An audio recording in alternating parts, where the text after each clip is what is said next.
people off. I love it.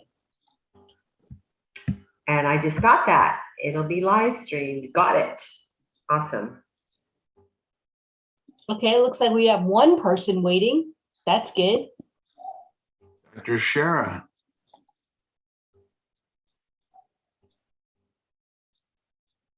People off. Another one. Yay. I love it. And I just got that. It'll be live streamed. Got it. Awesome. Okay, it looks like we have one person waiting. That's good. Who's waiting? Dr. Shara. No, Alan Chera is coming on. Looks Yes, like. People off. Another one. Yay. But now we're getting. And I just got that. It'll be live streamed. Got it. Uh-oh. Awesome. There's some feedback here. Okay, it looks like we have one person waiting. That's good. Who's waiting? Dr. Shara. No, Alan Chera is coming on. Uh-oh. Looks Yes, like. People off. Another one. Yay. But now we're getting. And I just got that. It'll be live streamed. Got it. Awesome. I'm here. Is it okay if I keep my camera off? Absolutely. Thanks. I'm just gonna have dinner. Thank you. What are you having?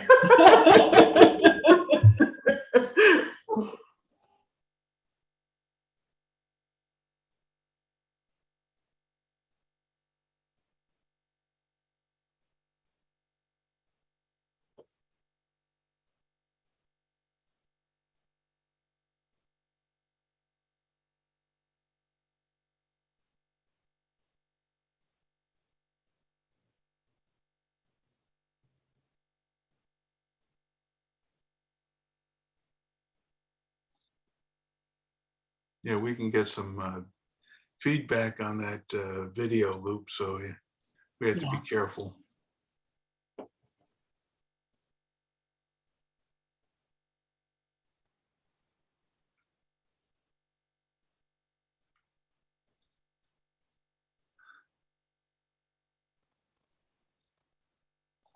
Yeah, we can get some feedback on that video loop, so we have to be careful.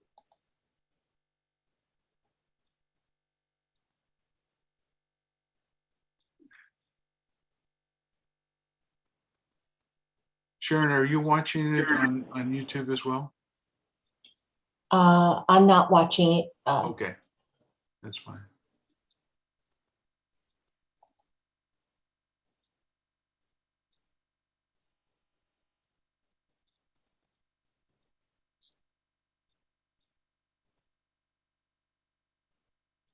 Sharon, are you watching it?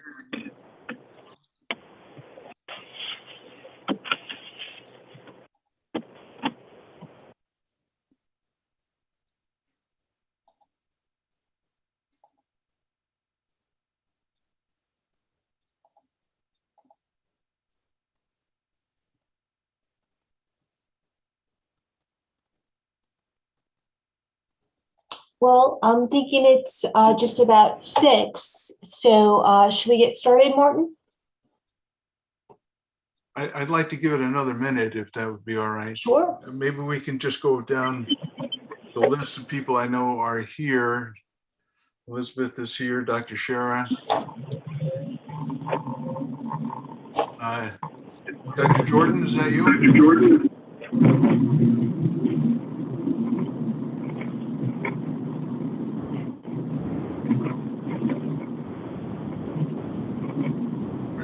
Where'd everybody go here?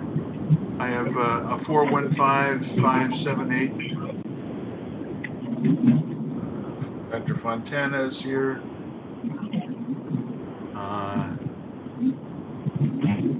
415-871-9846. Can you identify yourself, please? Yes, this is Sherilyn Wyatt. Thank you, Dr. Wyatt. Thank you. And then 707-548-7787.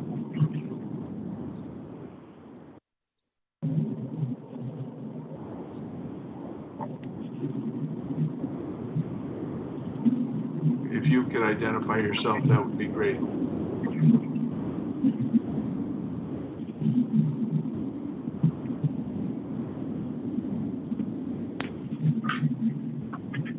And we have Dr. Fontana there, so. Yes, Martin, I'm getting a little phone instead of instead of your image, the video. That's no good. Yeah, that's weird. Even when I'm talking? Okay, now when you're talking, now. There we are. That's the Okay. key. Okay. All right. Well, I think we can begin. I'd like to introduce Sharon Weiss. She's been wonderful to us in the past and has presented to the Redwood Empire Dental Society before. And I think the subject of dental insurance is something that's front and center in most practices. So I think it's an important subject that needs to be addressed, and people like to know some options. So without further ado, I'm going to give you Sharon Weiss. Take it away. All right. Well, thank you, Martin. It's a privilege to be here. And if you're here at 6 o'clock on a Wednesday night, it's telling me that indeed insurance may be a negative factor in your lives right now. So we will get right started. I am a practice management consultant located here in Rohnert Park. I've been working in this field for over 20 years. And I feel your pain about managed care. Certainly, many of my clients are now looking at getting out. And so the program and the process that I'm going to introduce you to is something that I am using currently with them and have been using over the last 20 years with other dentists too, pretty successfully. So because we have a lot to do, let's get right started. So I'm assuming that you're here because the impact of insurance has had some negative consequences, both on your finances, on the practice's bottom line, as well as on the way you want to treat patients. And you, in fact, may be just like this anchor from the old movie Network. And maybe you're saying to yourselves, I'm mad and I'm not going to take it anymore. And that, in fact, is why I'm here at 6 o'clock in the middle of the week to learn how to change my relationship with managed care. So what we'll do is we'll talk about a process that is ethical, practical, and effective in changing your relationship with managed care. And that, of course, may mean leaving one or more plans. And ultimately, when you do it correctly, when you do the process right, you will retain your patients, you will live your values, and you will live and improve your bottom line. Okay. So here is a short synopsis of what we will cover. We will start by looking at your vision of your practice, both on what you want collections and financial arrangements and the role of insurance to play in your practice. And that is actually really important. We always start with what is it that you want and why do you want that? Then we'll be doing a little self-diagnosis to see where is your practice now in relation to managed care and who are the patients and the patient population on it. Then we'll be looking at some myths and facts surrounding insurance. Many of those you probably know, but they are important for your staff to know, and then, of course, for your patients. Then we'll be talking about the 7 signs that you're an insurance-based practice right now. And they may, in fact, be kind of scary if you're going to be answering yes more than once to those 7 signs. Then we'll talk about how to prepare your team. And this is very, very important because it's your team who's going to be on the front line with patients who may be upset. So we need to prepare the team so that they embrace this change and they can represent this change in the way that you want them to. Then I'll take you through step by step. What is the process to getting out? And there are 10 total steps to getting out, many of which are very easy. And I will show you scripts, letters, worksheets so that you can do it on your own. In fact, I'll show you language for 2 crucial patient letters you'll be sending out. And I'll also be giving you some tips on how to respond to patients' questions and concerns as you are making the change.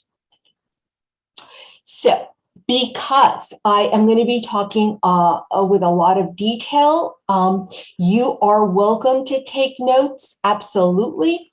But what you may want to do is contact me and I will send you a free, I think it is 35-page guide called How to Change Your Relationship with Insurance. And it will go over everything that we talk about tonight so that you will have the worksheets and the letters and the scripts for yourself. And I'm happy to provide that to you. You only need to email me. And also, I am happy to talk with you one-on-one about how to implement this so that you are successful. So again, I am totally happy to help my fellow Bay Area dentists. Okay, so let's get into it. As I mentioned, we start off with your vision. And this is a sample vision. You are welcome to adopt it quote by quote if you want. It is crucial that you internalize what you want to achieve and that you communicate that with your team and your patients. So in this vision, it says, even though personal finances and insurance benefits may vary from person to person, we commit to providing the same outstanding level of dental care to every patient without exception. That first paragraph, you absolutely could share with your patients. We believe each patient desires and deserves our finest treatment recommendations, regardless of insurance limits. So this second paragraph, again, you can share with patients, and it can also be a rallying cry amongst your team who may up till now have inadvertently change their treatment recommendations because of insurance limits. So this statement is saying, we don't want to do that anymore. And finally, this is what you promise to your patients and what you want from your patients. We promise to maximize each patient's benefits without letting insurance dictate the quality of care we provide. In return, our educated patients must embrace fiscal responsibility for their dental care.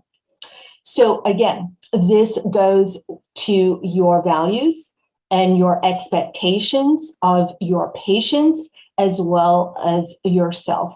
So this can serve as the sort of big picture. This is what we want to achieve as and after we are making this change. Once you have settled on your vision, you still have to do some background work before you decide, I'm out of here. So let's look at the steps that you need to take first. So I would strongly suggest you look at what is my vision or my business plan for the practice in 1, 5, and 10 years. What is it that you want to accomplish? What are your production and collection goals? What is your ideal way of practicing? All of that you should think of first. The next part, you get to decide this, right? Because you are the business owner. And one of the advantages as a business owner is you get to decide who you want to work with. So this is a good time to think, who are my ideal patients? And if they're your current patient base, great. If they're not your current patient base, then we need to start thinking of how will I attract those kinds of patients to my practice.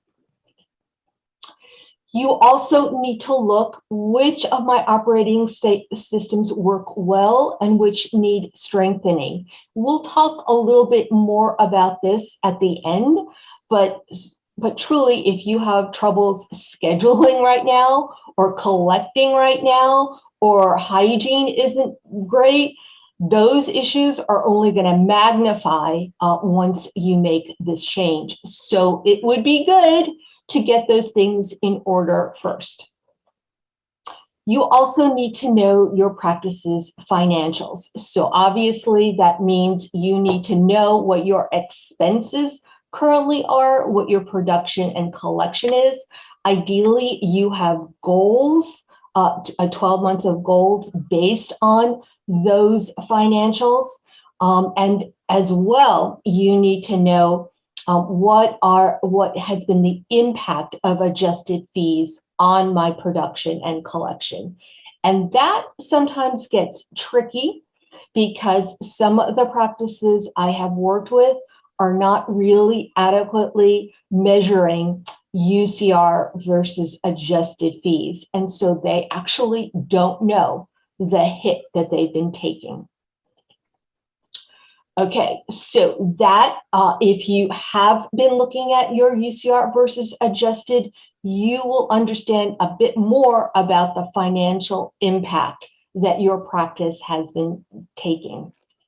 But that is not the only part of this story. If you're here and you're experiencing some pain with insurance, it's probably not only because of the financial impact, but also because of the emotional and clinical consequences of being on a plan. And those things may have been wearing on you as well. And I don't want to take anything away from that. That has been probably a true cost to you as a dentist. So all of those questions you should ask yourself prior to making the change. Then you do need to look a little bit more closely about the impact of insurance currently with your patient base. So number one, you need to know what is your current patient base. And usually that's defined by patients who have been active within the last 18 months. So you want to know two numbers. How many patients do I have? And what percentage of that base are in that plan or on those plans? Then, of course, you would want to know, right, so based on that percentage, what percentage of my production and hygiene production is coming from patients in this plan? And then third comes the obvious question, okay, well, how much am I writing off per month and over the year with this PPO or HMO? And again, if you would know that, if you've been tracking UCR versus adjusted production accurately. If you have not, and sometimes dental software makes it really tricky to do that, I can help you get those numbers. Another way is to contact the dental software provider and ask for some immediate training on how your front desk can now track that more accurately so that you get a real picture of what this has meant to your practice. Okay, so those are some of the self-diagnostic questions you need to ask. You should also ask some demographic questions about the patients who are in your plan. So if I were you, I would have my front desk immediately start tracking where your new patients are coming from and start ticking off how many are actually coming from that plan. And that will then answer this next question. If I need to make up those numbers of those patients, how will I do it? And so one of the 10 steps that I'm going to recommend to you is building a marketing plan so you can make up the numbers of the patients you may lose in leaving the insurance.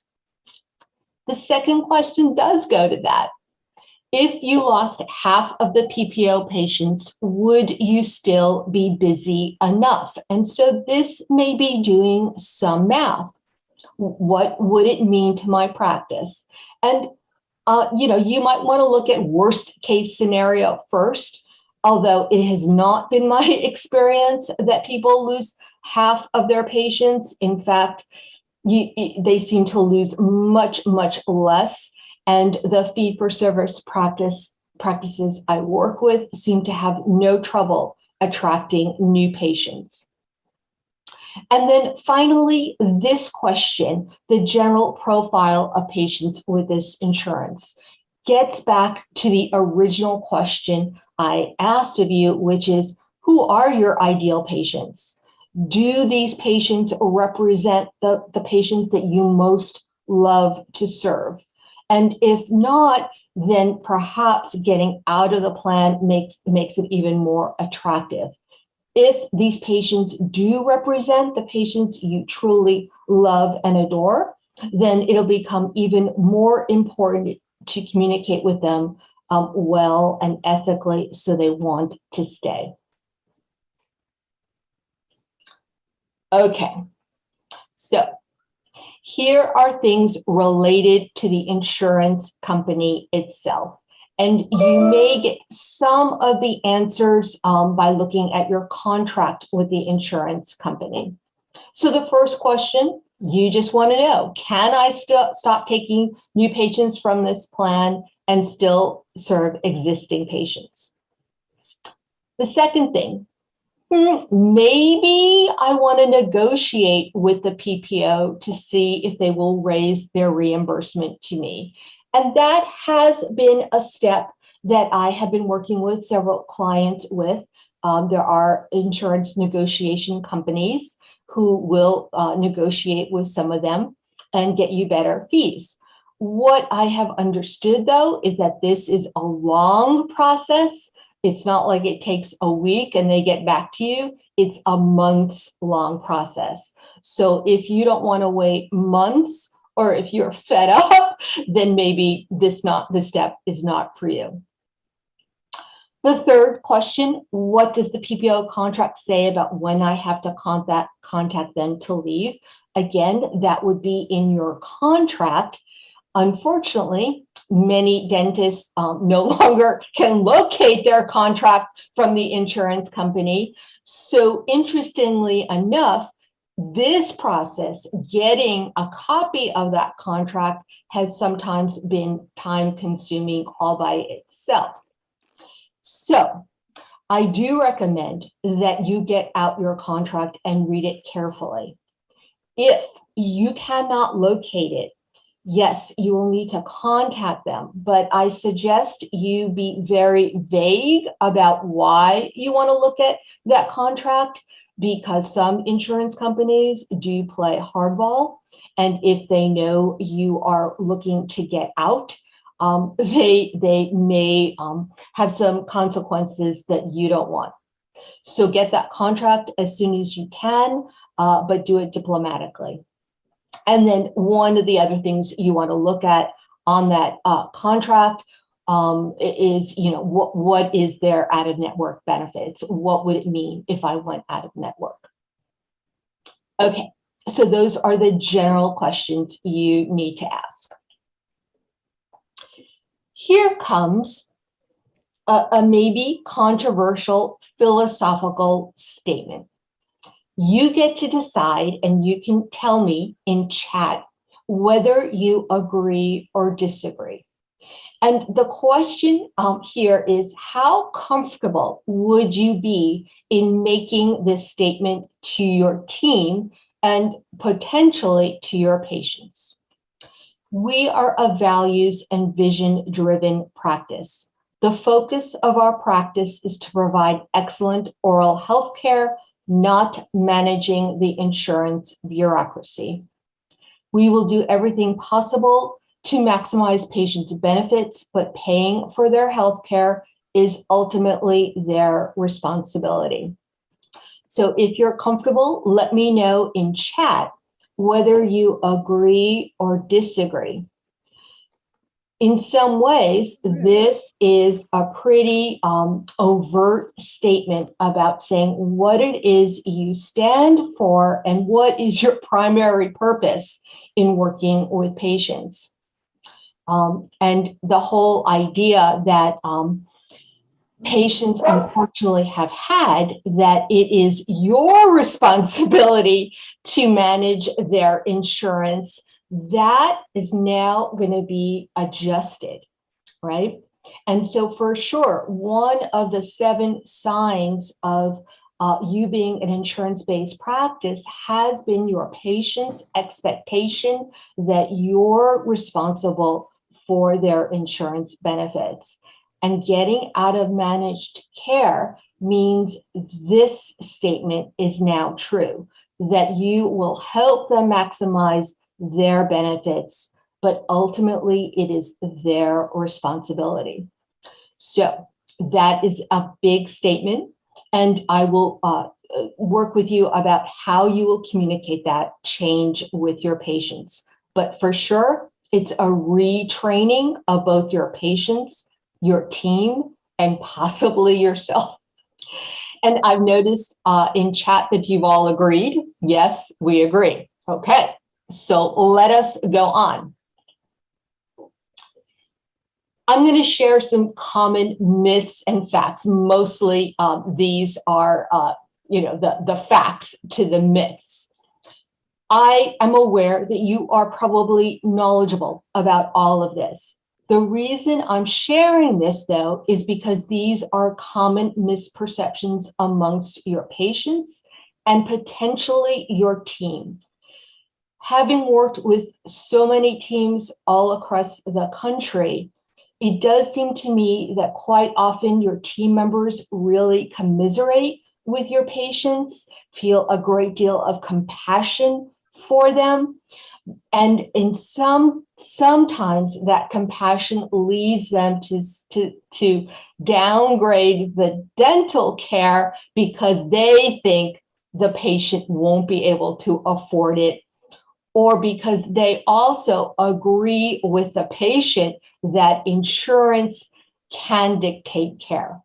So these myths and facts are not only for you, but also how you would start re-educating your team and your patients.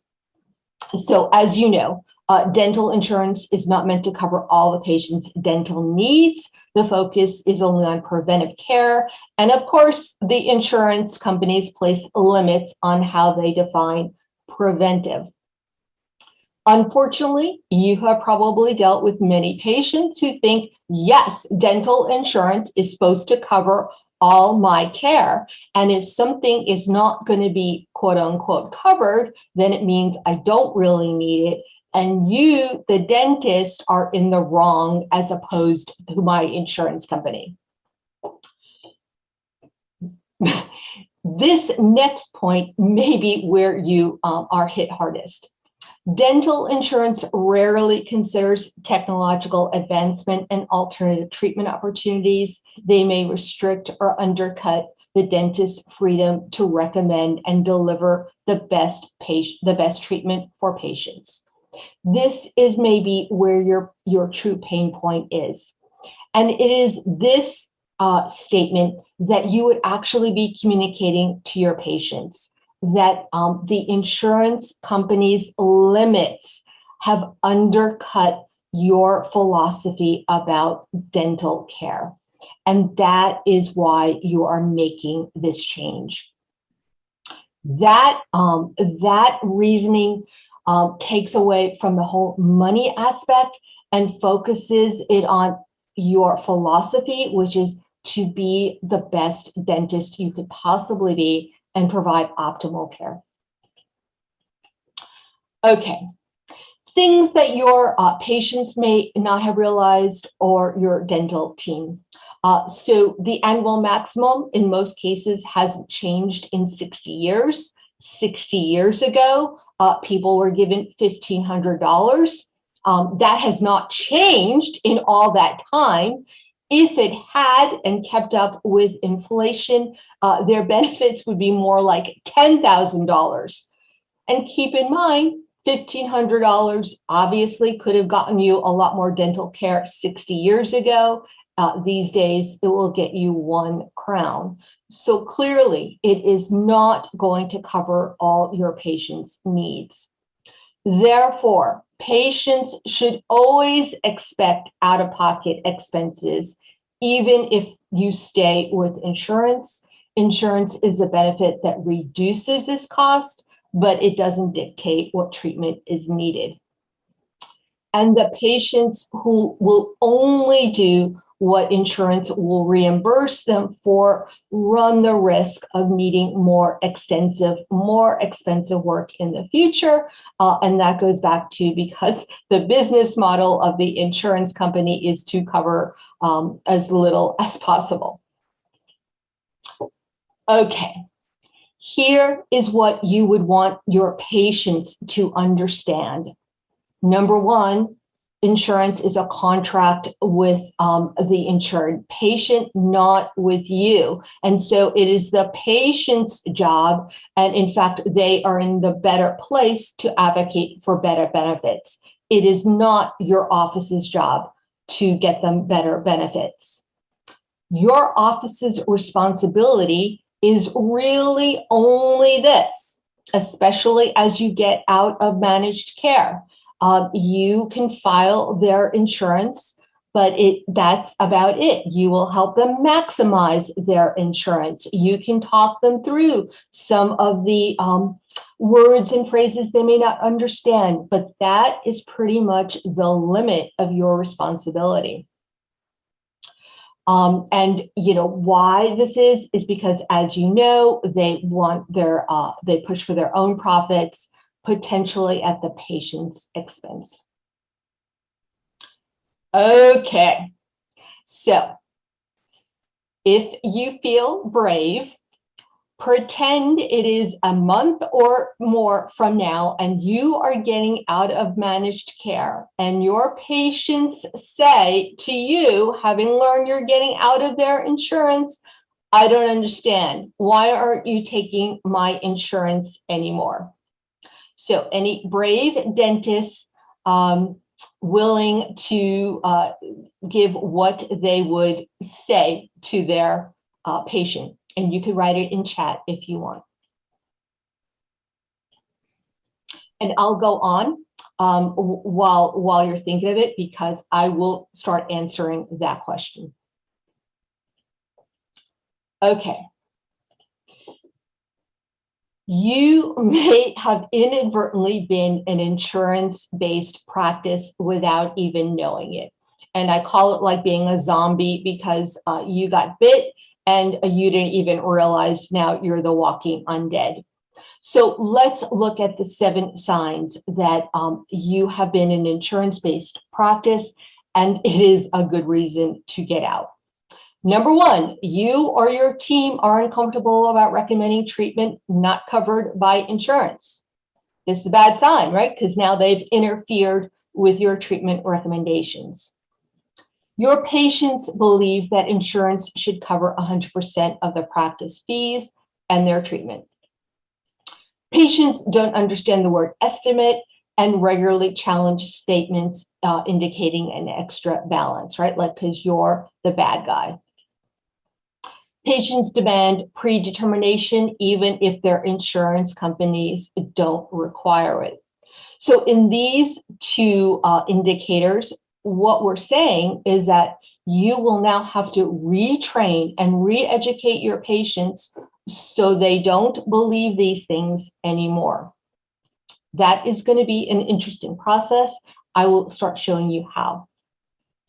5, the practices fees correspond to the local insurance carrier. Unfortunately, I have many practices who don't even have UCR fees. They use the adjusted fees of their major insurance carrier. This is a problem. Treatment is phased to match insurance benefits, not necessarily clinical needs. And finally, patients expect your practice to argue with their insurance companies about what is covered. So if you have one or more of these that you are saying yes to, then clearly you need to start changing your relationship with managed care. So let's look at this process. What are you going to do? And here is a brief overview of the process. Number 1, after you have done all your diagnostic work on your own by yourself and with your team, you will be sending the affected patients letter number 1. And I'm calling this, we're considering making a change letter. I will show you exactly what is in that letter, but basically you're just sending out this, here's our philosophy, and based on this philosophy, we're considering making this change that may affect you. After you send out the letter, you are going to follow up with those patients for the next 3 to 6 months as they come into your office. You will create a spreadsheet. And as those patients come into your office, you are going to be talking to them and determining, is this patient likely to stay, doesn't know yet, or will likely leave, right? So a patient will either be an A, B, or C.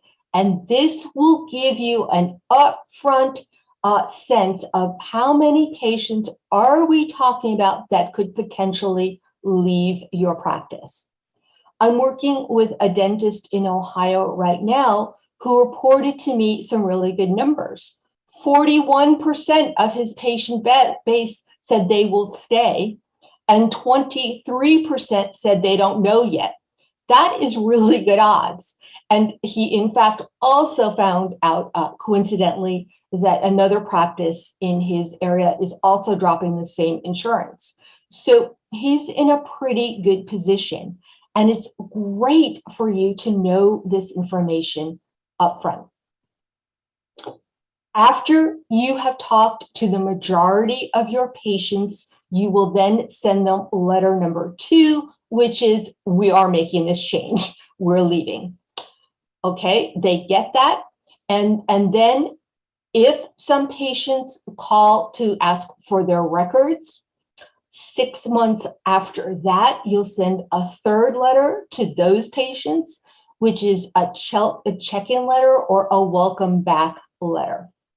So that is a synopsis of the whole process. Let's look at what that really means.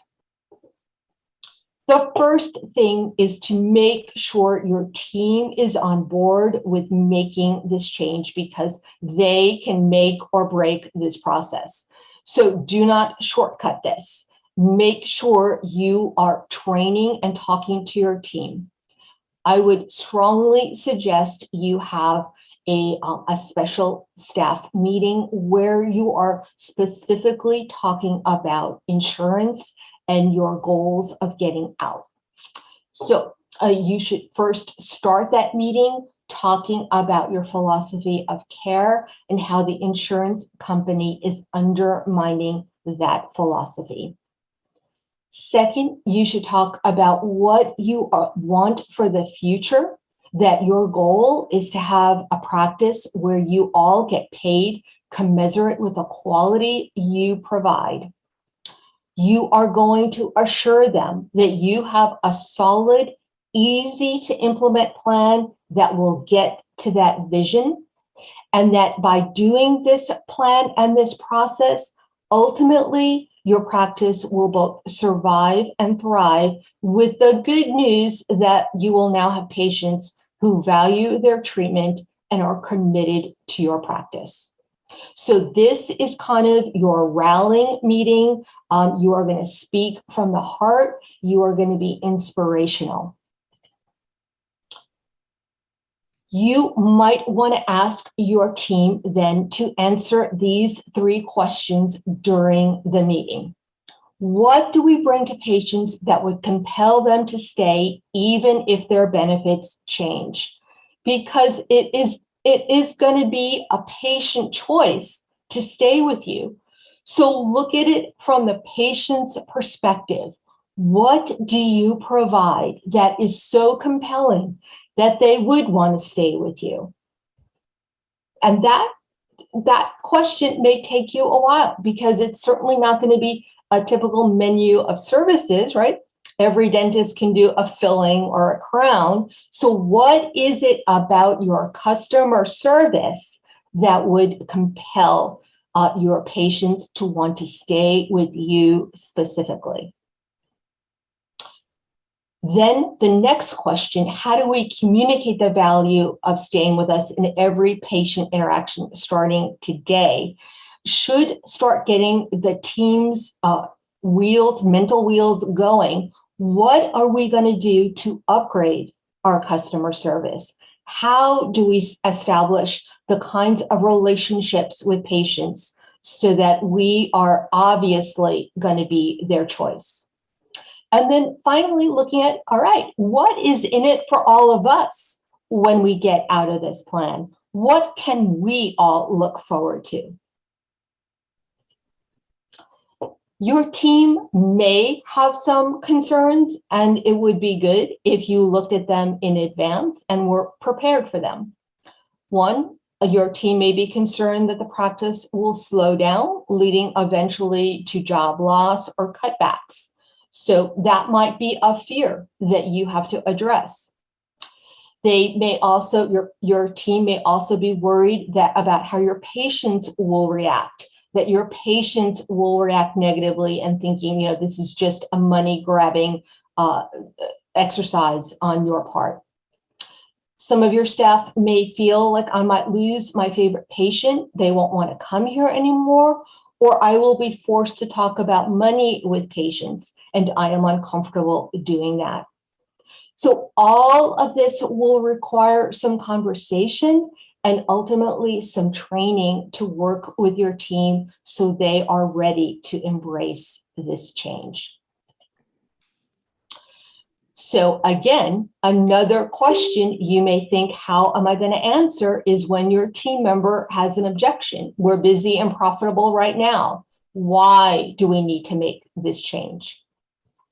One of the things you can do in that team meeting is a demonstration not only about the clinical consequences of being unmanaged care, but also about the financial. And you can do 2 demonstrations with them. Here is the first demonstration. This is a team activity. Everybody would get a worksheet. It would have these 3 columns. And then on the left, it would list all your most common procedures. Obviously, these are for a general dentist. You choose what your most common procedures are. Your financial coordinator will need to know your UCR and your adjusted fees for this exercise. So the first thing you will tell your team is, okay, team, I just want you to guess. What is our UCR fee for all these things? Now, obviously, your financial coordinator should know that, but the other people on the team may not. So let them guess. That's perfectly fine. However accurate they are, great. Okay, they guess. And then your financial coordinator reveals the actual UCR fee. Okay, so that should be a little educational right there.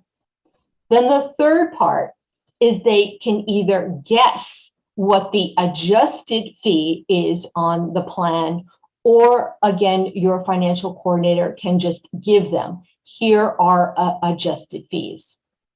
What you ultimately want is for your team members to see the difference between the actual fee and the adjusted fee, and to note, wow, that is a bigger difference than I had thought. To really hone that idea even more thoroughly, you may want to now look at how does this actually play out with one of those procedures. So in this case, I chose a crown fee, and these are totally made up numbers. In this demonstration with your team, get a piece of flip chart paper or use the whiteboard. And on one side, you list, in this case, the crown fee. And then you list the general expenses associated both with that particular procedure as well as your general overhead for that hour or 2 hour procedure. In this particular case, we're saying, okay, the total of those expenses comes out to $825. And if the crown fee was $1245, great. That leaves us a profit of $420.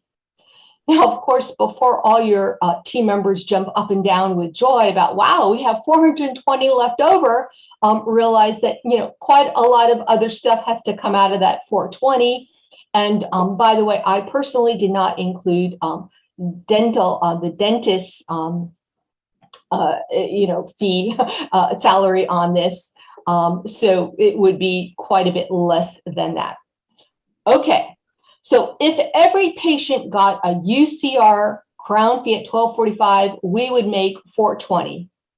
But under the adjusted fee plan, where the crown fee is now $996, we have left over $171. So that means that for the same excellent work, because you are not adjusting your quality in either of these two procedures, you now netted almost 40% less.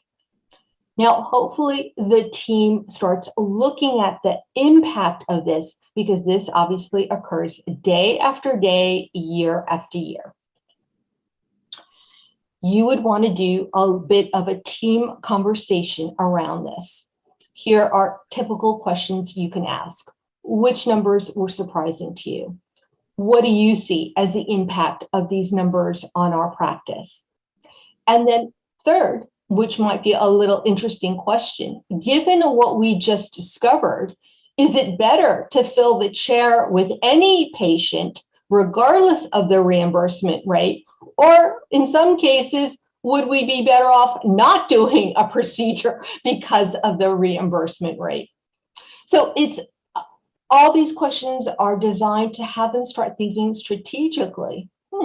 This does seem to be a bigger issue than they were aware of. Okay, so let us look at the 10 steps. As I mentioned, the first step is to educate the team, right? So we've done that, great. You're educated the team, they are on board. Now you also want to do a utilization study, looking backwards over the last 6 to 12 months, looking at how many patients were in the plan and how much production was generated for Doctor and Hygiene under those plans. And if you're feeling ambitious and maybe you're willing to be a little depressed, you could also look at what would I have produced and collected if instead of the PPO, the adjusted fee, we were doing that under UCR fees. Okay, so that's the preparation.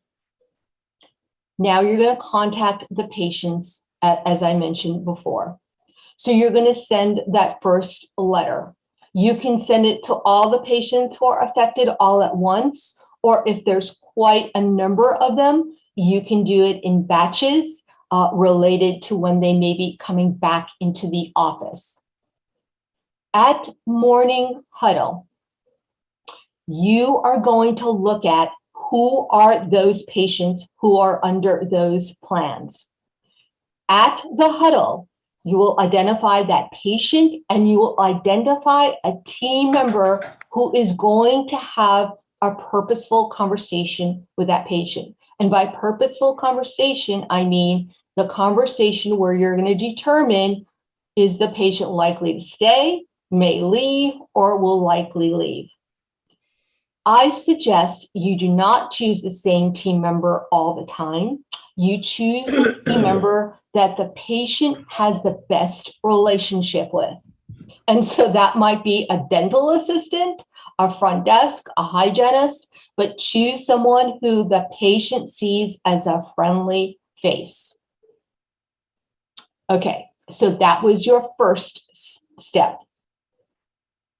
While you're doing that, if you're looking at still increasing your patient numbers, then you may start looking at, what am I going to do to market to attract new patients who fit the ideal patient profile that I want? What marketing will I do? At this point, you may also think about whether you want to offer more flexible financial arrangements. This could be anything from a membership plan that you sign up with through a corporate entity that manages those things, or your own membership plan, or signing up with Care Credit if you don't have it, or even making internal financial arrangements. So all of that you should be thinking about at this point. If you're going with a membership plan, then you might want to advertise that you're on that membership plan. It's up to you. Finally, the last steps are, okay, notifying the insurance company.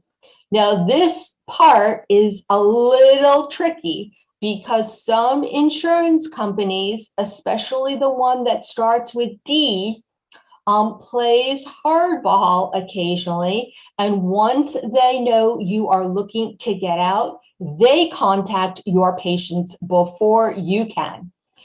So do this very mindfully and strategically about when you're notifying the insurance company. And again, remember, one of your earlier steps was to look at their contract. So you should know how much advance notice you have to give them. Okay, now you'll be sending your second letter to the patients, which says, we are changing our relationship. And I want you just to notice the language I'm using. I'm not saying we're getting out of your plan. I'm not saying we're not taking your insurance anymore. The language is, we're changing our relationship. And I'll show you how that plays out in the letters in a few minutes. Once you have sent that letter out, now you should be monitoring patient retention. I suggest you train your front desk person to do exit interviews with patients, to ask them a couple of customer service oriented questions, and then to track the patients who have requested their records on an exit monitor. That will become important because in about 6 months, you can send those patients you're welcome to come back letter. That letter is going to be very short and sweet, but basically says, if you're not happy in your new dental home, we would love to see you again. Okay, so that was the whole process. With this process, you can expect at least 30% of your lost patients to return. And given these days, I suspect you're actually going to get a much higher percentage. Okay, here is what your first letter would look like. This is the "we are considering leaving" letter. It starts off with your philosophy and values. So you start off, I value as a patient. I want to alert you to a change we may make in the next several months that can affect you. We are considering changing our relationship. Here comes your philosophy. This is the justification for why you are considering leaving. Here is why we are considering this change. My team is devoted to providing the highest level of customized comprehensive care in a friendly, comfortable environment that always exceeds your expectations. We are proud of our high standards and fear that continued involvement with this plan may not allow us to continue to provide you with the excellent care you deserve for your long-term health and wellness. So notice, this is all about the reason you are changing is because the insurance plan conflicted with your philosophy of care. At no point in this letter did I really say your insurance company sucks. And again, I would very much discourage you from disparaging the insurance company in any of these letters, because those insurance companies have been known to come back to doctors when they don't like the letter.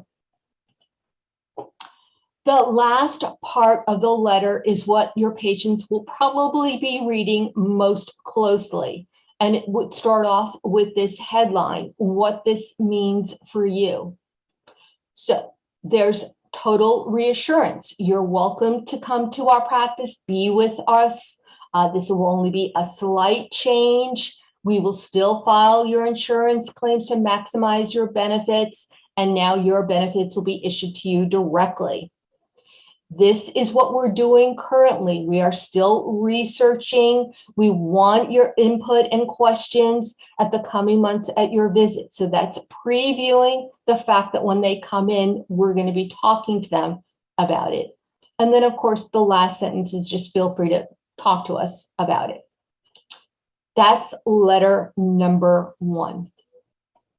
And so to reiterate, the process afterwards is you identify the patients who got the letter at the morning huddle.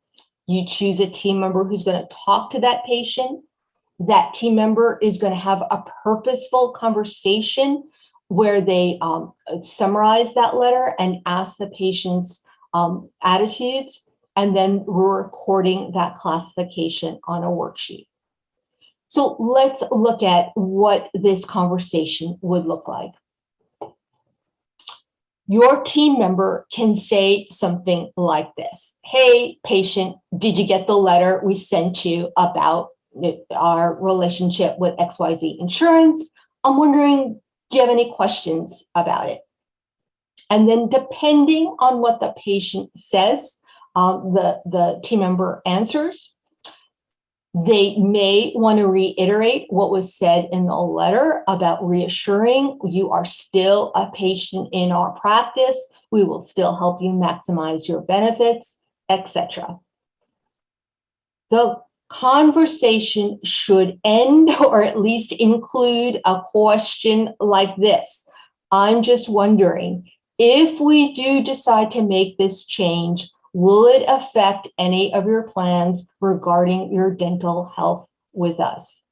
I'm not saying, do you plan on leaving us? Because that would be a negatively based question. It's very open-ended, very neutral. Will this affect any of your plans with us? That's it. Again, I would strongly suggest you start training your team members so they can have this conversation with patients and feel comfortable. The tracking sheet can be a Word document, an Excel document, can be online or paper, but it should generally have these categories. When did you talk to the patient's name, how do we classify them? And then the last part is anything we learned from this patient that may help us along with this process.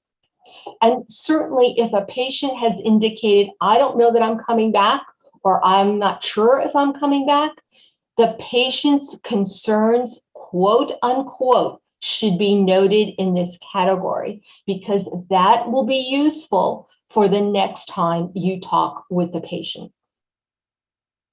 So that is the tracking sheet, and that, so I've taken you through, you've sent out the first letter, you've been talking to the patients, and you're tracking patients' responses. Here is some suggestions on what your team members can say if a patient asks, well, why are you leaving my plan? And here are sample verbals.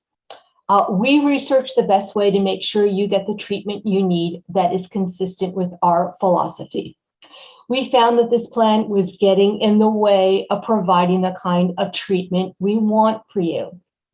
The good news for you is that this change will only make a small difference and we will still file your claims.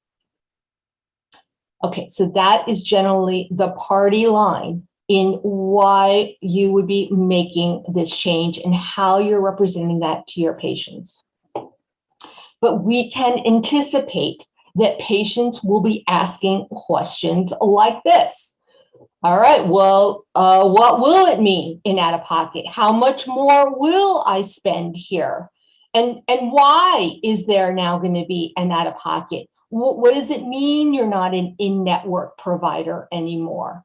And are you making this change just so you can make more money? And all right, if you don't like that insurance plan, is there a different insurance plan you would recommend? So these are all typical questions that your team needs to be trained on so they feel comfortable in responding. In general, in responding to tricky questions, when I train teams on how to respond to tricky questions, there is a certain mentality and format you can follow. The first thing is to identify the question behind the question, because it is really the real question. So even saying, why are you getting out of this plan? Or how much more money will this cost me? The question behind the question is, will I be able to still afford to come here? And that is the real question that you need to respond to. And when you respond to that real question, you need to respond with empathy, because so many of the questions are really about the patient's own fear. And so for sure, you need to be empathetic about their fear. And you need to focus on the benefits, not only for you, but for the benefit for the patient. So you and your team may start off by this empathetic statement that kind of gets at what the question behind the question might be, which is, I completely understand. You want to be sure that you're still getting good value by coming here and getting the best treatment. That is important to us too. This kind of statement means that you're on the same side of the desk as the patient. And so it's critically important that you come from that empathetic viewpoint. Here are things that you could say and you could have your team trained to say.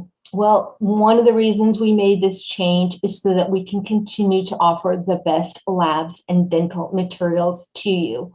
We do not want to compromise your care in any way. We want you to be able to afford your dental care, and we also want to make sure your dental treatment decisions are based on what you really need and not what was limited to you by the insurance company. Again, this is an empathetic statement saying, I want something for you that I thought was limited by the insurance company. We know that this change may mean a higher out-of-pocket cost for you and that you need to consider that. Total empathy, right? You're understanding the patient's point of view. Cost is important, of course, but we also believe that our relationship with you and the quality of care we provide for you is just as important. And when you make a statement like that with your patient, the next thing I would recommend you do is you ask a question. How do you feel about that, oh patient?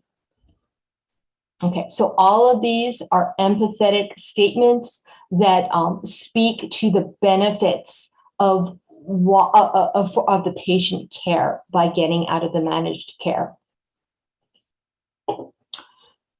But you can expect some of your patients will be sarcastic or real, right? Some have said, oh yeah, I guess she needs that new vacation or that new car, right? Looking for a Tesla. Okay, well, your team needs to be prepared to answer these sort of playful questions that have a hint of sarcasm, as well as the real questions from a patient as well. I'm not sure I'll be able to afford to come here. So again, this is going to mean your team needs to be trained.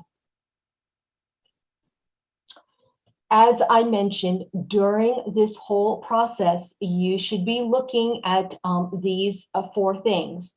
Do I need to engage in new marketing to attract new patients?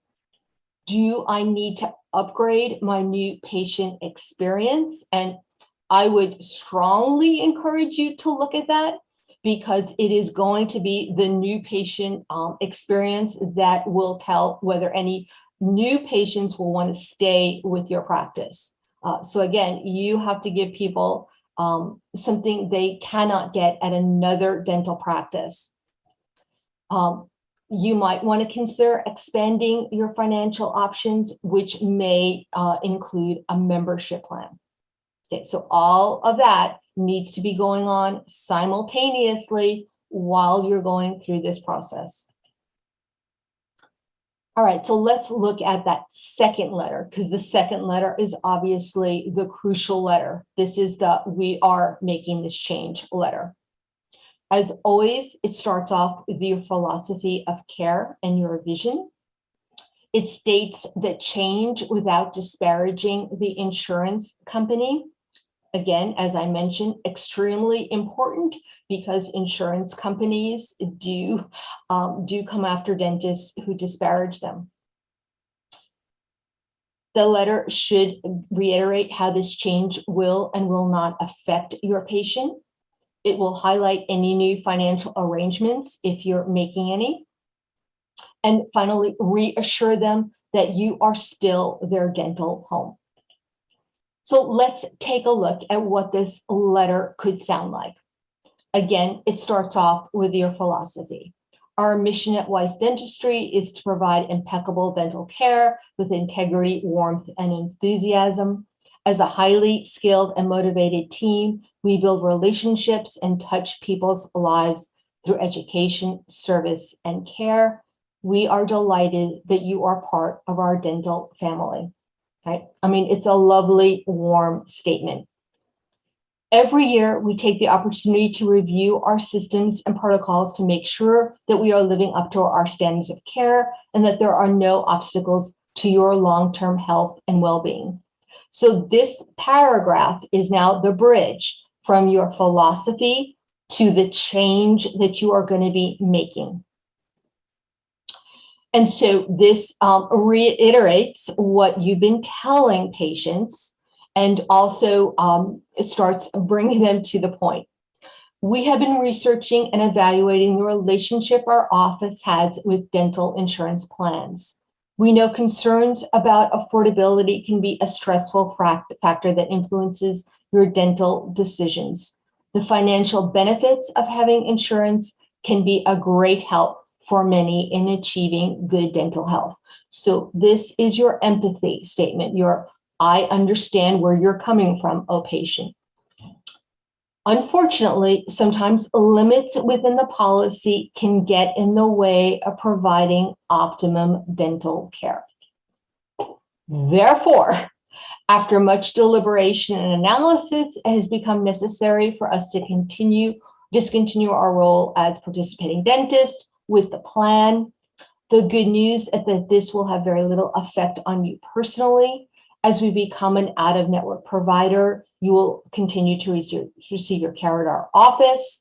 We will be able to accept your insurance and process the claims, And now on, the insurance benefits will be issued to you directly. Then if you are introducing a new financial plan, okay, this is where you would be talking about the new financial arrangements that you're having.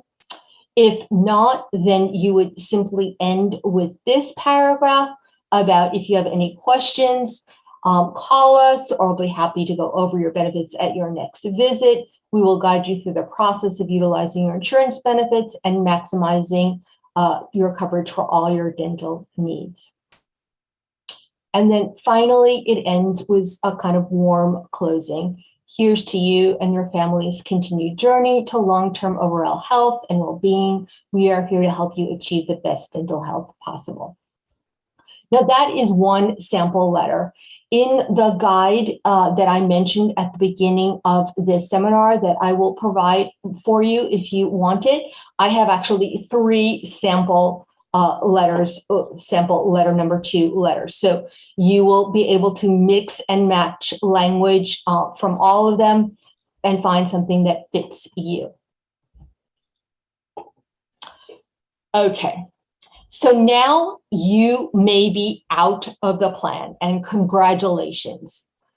Inevitably, patients will be calling your front desk and ask, do you take XYZ insurance? And now your front desk person has a number of options about how to respond to that inquiry. So let's start off with what she shouldn't be saying. Number 1, I discourage front desk employees to ask the insurance question at all. So when a new patient calls your office and indicates they want to come in, I don't think your front desk should ask, do you have insurance? Instead, she could phrase it as, how will you be taking care of the fees associated with this appointment?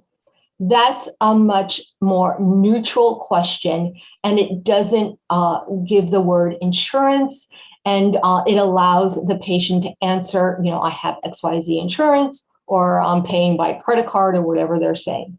Okay, so number 1, let's eliminate do you have insurance from the front desk vocabulary. Let's say the patient says, hey, do you take Acme insurance? I also don't want her to be saying, no, we don't take that insurance, but you can see us anyway.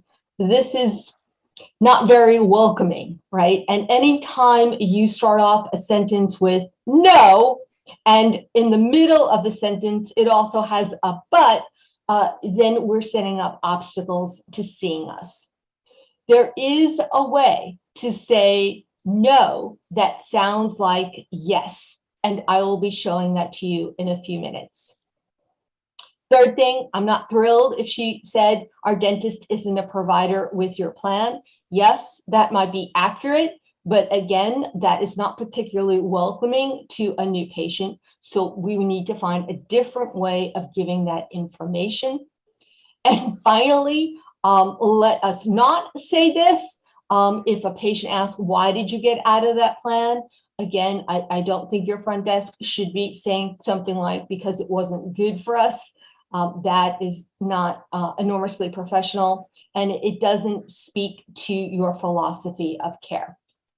So what should the front desk say instead? Well, if a new patient calls and says, do you take my insurance? Your front desk could say, I'm so glad you asked that question. Now, she might internally think, I am not glad you asked that question, but by saying this, it does sound welcoming, and it sounds like, yeah, I've heard this question before. It's a great question. So you're automatically complimenting the patient on what a great question you just asked me. Here comes the reassurance. We see many patients with your plan, and we will absolutely help you to maximize your benefits. Now, if your front desk person could potentially stop the conversation right there. She could just say, yep, we see patients under that plan and we help you maximize our benefits. And that might be enough.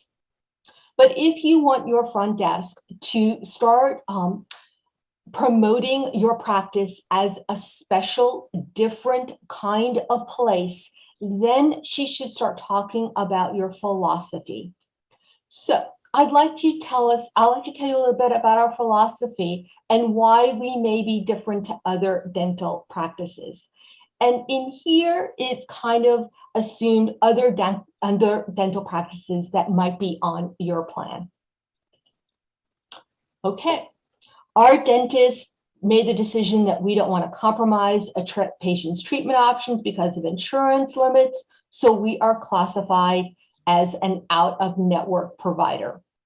Or your front desk could say, our practice stands for X, Y, and Z, and therefore we have decided to be an out-of-network provider with that plan. What our patients have found is that by choosing us, the fee difference between us and a network dentist was small, while the difference in experience was great. In any case, whatever she says, the end of the conversation should be what marketers call a call to action, right? It's not just a, hey, hope you choose us, see you around, patient. No, it should be a direct, here's what the next step will be. How about you come in and see for yourself? When you make an appointment, I will be happy to check your benefits and see what it would mean for you to come to us. And then it should start following, then she should start doing her intake call in getting the patient to commit to an appointment. Okay, so there's quite a bit of finessing with that, but because your front desk represents your philosophy to your patients, I would strongly suggest you spend quite a bit of time making sure she can answer this question in the way that represents you and your values and that you're comfortable with. In addition, as I mentioned, you need to train her to do exit interviews. So if a patient ultimately does call and say, I don't want to come to you anymore because you're not on my plan, your front desk should be able to respond both empathically and also ask a few questions. Was there anything else about our practice that led you to leave? Is there anything else about our practice that you are dissatisfied with? Now, that may not deter the patient, but it will give you information about how your practice appears to your customers. And that is important information. As I mentioned, you'll be tracking the patients who request their records because you may decide in about 6 months, you're going to send them another letter, which is basically a welcome back letter. And I will also show you an example of that letter. As a member of our extended dental family, we hope that you are well and enjoying good dental health. We know that you made a decision to seek care elsewhere, and we hope you are happy in your new dental home. If you are not fully satisfied, we want you to know that you are always welcome to return to us. We would be happy to care for you once again. What has happened is that sometimes patients leave, go to another practice, aren't that happy, but are embarrassed to return to you. So when they get a letter like this, it's kind of an invitation to say, you know what, you can come back, we still love you. It will be great to see you again. Okay. All of that was the process. When I work with clients like yourselves, we also do some other work to make sure that you are ready to leave. So when I work with clients, these are the things that we do simultaneously to getting out of insurance. In any case, I do think this is something that you need to pay attention to. I call it filling the holes in your bucket. A colleague of mine used to use that metaphor about marketing because it's no good to do marketing from the front door if patients are leaving in the back door. So you need to make sure everything is in order. You need a financial plan so you know what your production and collection goals are based on your expenses and taking into account the change in insurance. Clearly, you need to train your team. I strongly recommend you look at upgrading your new patient experience to attract and retain the kind of patients you want. You may be looking at promoting your practice, at least through referrals and maybe through some specific marketing. And finally, always looking at how can you have more treatment dialogues with your patients that lead to improved case acceptance. Okay, so I will be, if you have any questions, I am happy to answer your questions. As I will just reiterate my offer to you. You can get this free guide, which reiterated everything I talked about tonight. Also, if you want to have a one-on-one implementation call on how actually to do this and apply this to your practice, I'm happy to do a free implementation call with you. You just contact me at my email or my phone number. My business website is weisspractice.com, and the name of my firm is Weiss Practice Enhancement. So, are there any questions? Go ahead. Sharon, I have a question out there.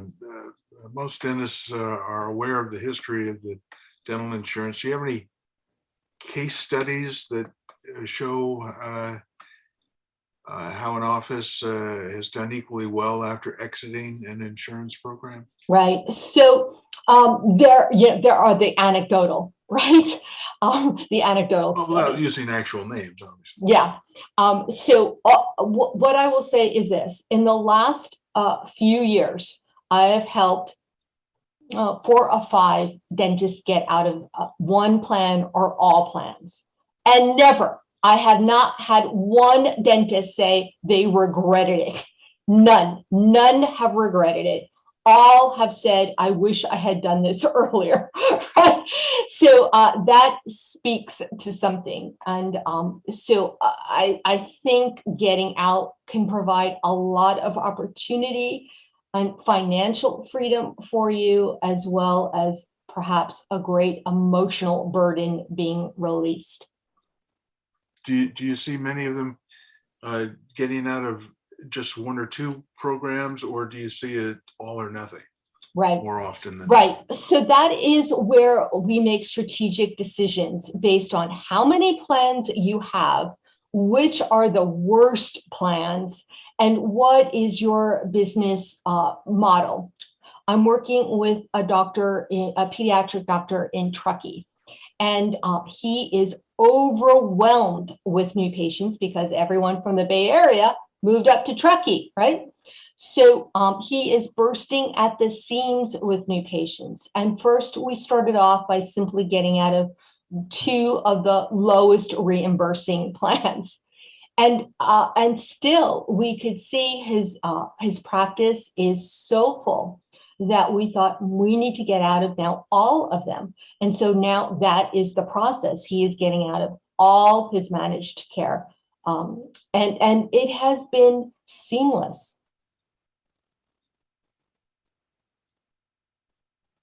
So you think this is the growing trend? I mean, I do. Interestingly enough, the insurance companies' business models, I don't have to tell you guys, you know this, it's become so onerous for dentists that more dentists are feeling I have no choice but to get out. So that I think is becoming a new wave. And of course, as more dentists in one community get out, the stronger their position is. So I believe this is actually going to be a growing trend. I think the insurance companies are now working their way into a corner by cutting reimbursement and making it so much more difficult. So I believe more and more people will actually get out of managed care and be complete fee for service.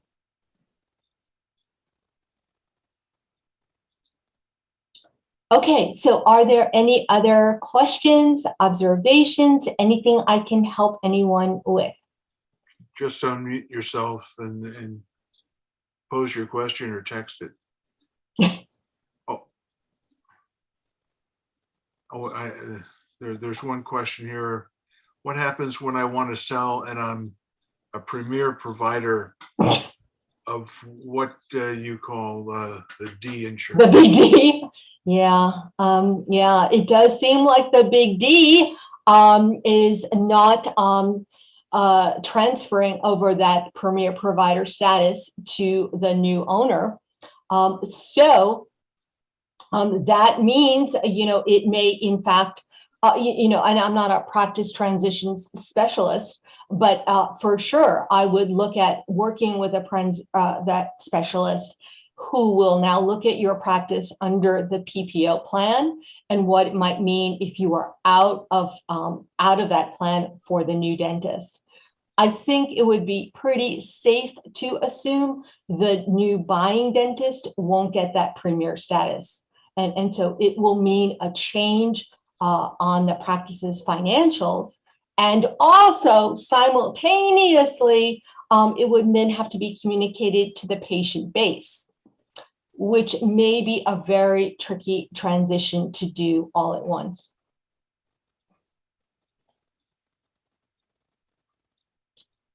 Okay, and what are the costs associated with your coaching, please? Sure. How about we have a conversation offline about that? My philosophy is that I believe you should get exemplary coaching, but at an affordable price. And I say that after I've been with a large consulting firm. I was with Pride Institute for 17 years. And I saw that dentists were paying tuition of $35,000, $40,000 a year for practice management consulting. And, I get it. That's not my business model. I believe in making it affordable for dentists. And so that's what I do. I work with dentists one-on-one with coaching, as well as with your team. I do team training. And because a large part of my background is in training, we try to do very experiential stuff with the team. And it's all based on what your personal goals are instead of what my goals for you might be. And that is another difference between what I'm doing now and what I did at Pride Institute. At Pride Institute, which was sold to Spear, and many of the larger consulting firms, you are on their assembly line, and it's not that personalized, but I believe in making it personalized. So we will have that conversation offline. Is there anything else I can answer for you guys? Again, I am happy to help you, especially since you are all here in my backyard. And, given now COVID, I may be able to even come in office and do workshops as I was doing before. I mentioned it to Martin that I was just in one of your board of directors offices last week, Dr. Kinsell, working with his hygiene team. And it was a thrill, really, to be back in person with people. So that's something that I love to do. Okay, I guess we have covered it. Well, I will be sending out your credits by fax or email by the end of the week. And so I want to thank everybody for coming and participating.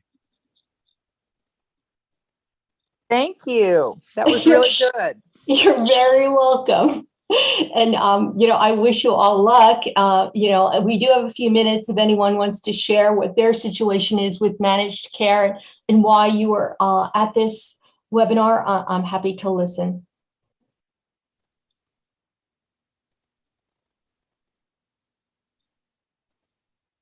Okay. All right. Well, I guess it's getting late. And again, just let me know how I can help you in the future. Thank you. Thank you all. Thank Thank- you. Okay. Good night. Good Night. night.